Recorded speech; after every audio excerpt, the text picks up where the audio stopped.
NPA के बारे में कि क्या कारण है कि आम आदमी का लोन जो है एनपीए में जाता नहीं है, और एनपीए का मतलब क्या है और एनपीए में कब जा सकता है।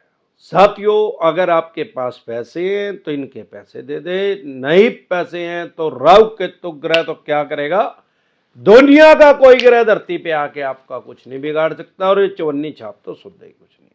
साथियों, जब आपके किसी भी तरह के लोन की ईएमआई डिफॉल्ट होती है, अब सवाल ये आता है, बहुत से कमेंट हमारे पास आते हैं कि सर एनपीए में जाता कब है, कौन सा लोन एनपीए में जाता है। किसी भी तरह का लोन एनपीए में जा सकता है। आपका पर्सनल लोन है, एजुकेशन लोन है, बिजनेस लोन है, आपका कोई क्रेडिट कार्ड का लोन है, सीसी लिमिट है, ओडी लिमिट है, scooter, motorcycle, car, jeep, truck, बस, मकान, दुकान, जमीन जायदाद, फैक्ट्री, कारखाना, स्कूल, कॉलेज, बंगला, कोठी या शोरूम, किसी भी तरह का अगर आपका लोन है, अगर आपने 3 महीने उसकी ईएमआई नहीं दी तो वो एनपीए में जा सकता है। अब बहुत से आदमी ऐसे सोचते हैं कि मैंने 1 महीने ईएमआई नहीं दी, फिर 2 महीने दे दी, फिर 1 महीने नहीं दी, तो मेरा तो गया ही नहीं, क्योंकि 3 महीने तो रेगुलर हो ही नहीं। डिपेंड नहीं करता कि रेगुलर आपने 3 ईएमआई डिफॉल्ट करी, जब भी आपकी टोटल 3 ईएमआई डिफॉल्ट हो जाएंगी तो आपका लोन जो है वो एनपीए में चला जाएगा। एनपीए का मतलब है नॉन परफॉर्मिंग एसेट, ऐसा पैसा जो बैंक या एनबीएफसी कंपनी को आप फायदा नहीं दे रहा। उसके बाद इनके पास राइट्स आ जाते हैं, अधिकार आ जाते हैं आपके ऊपर कानूनी कार्रवाई करने के, आपके ऊपर केस करने के। केस करना इन दी सेंस कोर्ट में केस करना, पुलिस स्टेशन में आपके ऊपर केस रजिस्टर्ड नहीं हो सकता, उसको एफआईआर बोलते हैं, पर्चा दर्ज करना बोलते हैं, वो कभी नहीं हो सकता लोन की ईएमआई डिफॉल्ट होने में। भले आपका चेक बाउंस हो गया, चेक बाउंस का केस भी कोर्ट के अंदर होएगा। यह नहीं है कि वो चेक बाउंस का केस आपका पुलिस स्टेशन में दर्ज करवा देंगे, क्योंकि हमारे देश में पुलिस का काम लॉ एंड ऑर्डर को मेंटेन करना है, कानून व्यवस्था को बनाए रखना है, ना कि किसी भी बैंक या एनबीएफसी कंपनी की रिकवरी करके देने का। अब सवाल यह आता है कि कितने अमाउंट का लोन एनपीए हो सकता है। अरे भाई, 10,000 रुपए का लोन भी एनपीए हो सकता है, 10 करोड़ का भी हो सकता है, 10,000 करोड़ का भी हो सकता है। एनपीए सबको हो सकता है। अब सवाल यह आता है कि बहुत से 5 लाख का लोन भी एनपीए क्यों नहीं होता। भाई, अगर ये सब का लोन को एनपीए करेंगे तो ये खुद से ही नंगड़ हो जाएंगे। हर बैंक एनबीएफसी कंपनी शेयर बाजार में लिस्टेड है। सबसे पहले तो अगर इनका एनपीए का रेशो बढ़ेगा, पीछे लक्ष्मी विलास बैंक डूब गया, उसका 26% एनपीए हो गया, मतलब उसने 100 आदमियों को लोन दिया, 26 आदमियों ने वापसी नहीं दिया उसका, तो 26% उसका लोन एनपीए हो गया, तो उस पर ताला लग गया, नंगड़ हो गया। तो हर चीज ऑनलाइन है। ये अगर आपका लोन को, सारे लोनों को एनपीए में डालेंगे तो इनका एनपीए का रेशो बढ़ जाएगा। जब एनपीए का रेशो बढ़ेगा तो इनका जो शेयर है वो चूहा बन जाएगा, मुस्सा बन जाएगा लोन का।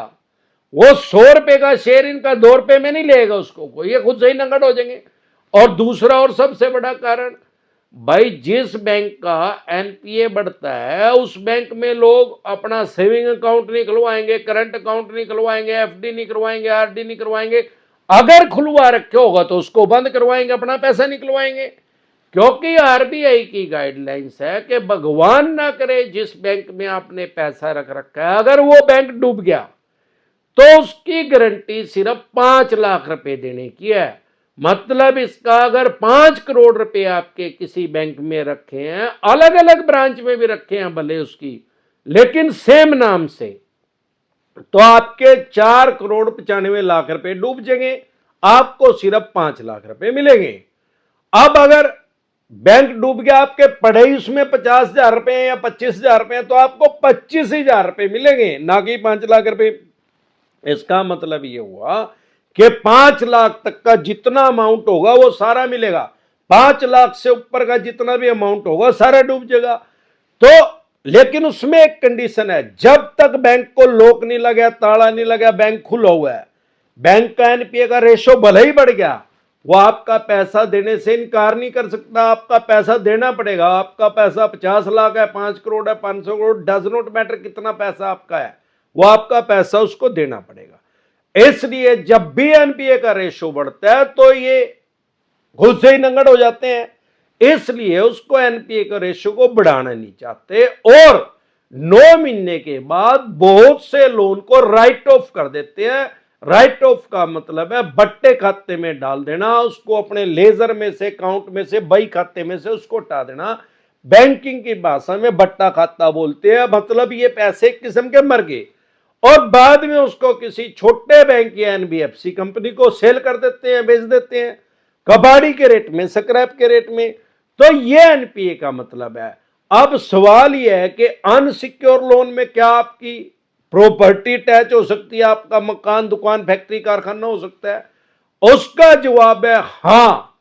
अगर 20 लाख से ऊपर का आपका अनसिक्योर लोन है तो ये आपके खिलाफ डीआरटी में जा सकते हैं और डीआरटी से ऑर्डर लाके आपकी प्रॉपर्टी को टैच करवा सकते हैं।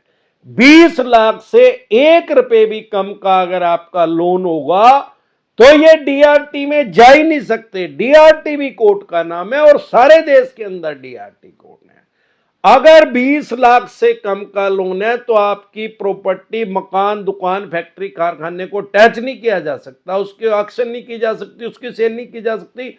अनसिक्योर लोन में उसमें दूसरे तरीके से परेशान करते हैं आपको, ऊपर चेक बाउंस का केस कर देंगे या सेक्शन 25 का कर देंगे।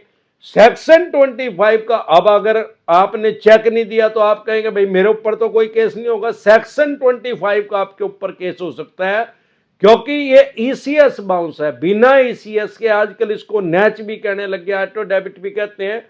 इसके बिना कोई भी बैंक या एनबीएफसी कंपनी लोन नहीं देता, क्योंकि जब वो लोन देता है आपको कैश थोड़ी देता है, आपके अकाउंट में डालता है।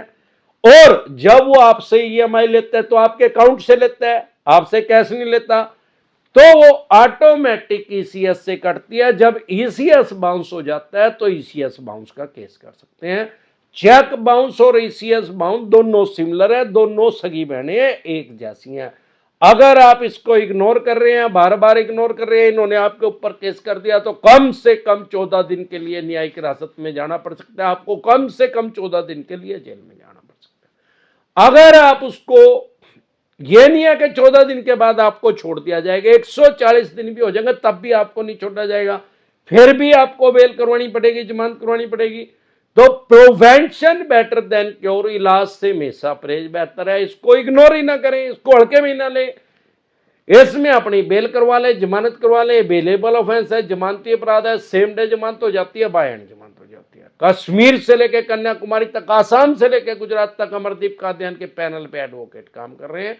हम आपकी बेल करवा देंगे, जमानत करवा देंगे। उसमें फीस कितनी होगी, आपकी स्क्रीन पे एक नंबर आया हुआ है 9306347314। इस नंबर को सेव करके डायरेक्ट कॉल करें, कोई रिप्लाई नहीं आएगा। व्हाट्सएप कॉल करें, कोई रिप्लाई नहीं आएगा। व्हाट्सएप मैसेज करेंगे तो तुरंत प्रभाव से रिप्लाई आएगा कि कैसे आप हमारे से पर्सनल मीटिंग कर सकते हैं, पर्सनल एडवाइस ले सकते हैं।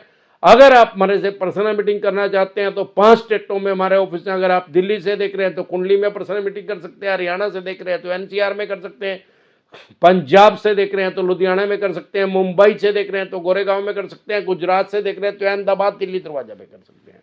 इसके अलावा भी अलग अलग स्टेट में मैं टाइम ले आता रहता हूँ, आपके स्टेट में कब आ रहा हूँ, आप इस नंबर पे व्हाट्सएप मैसेज करके मेरी टीम से संपर्क कर सकते हैं।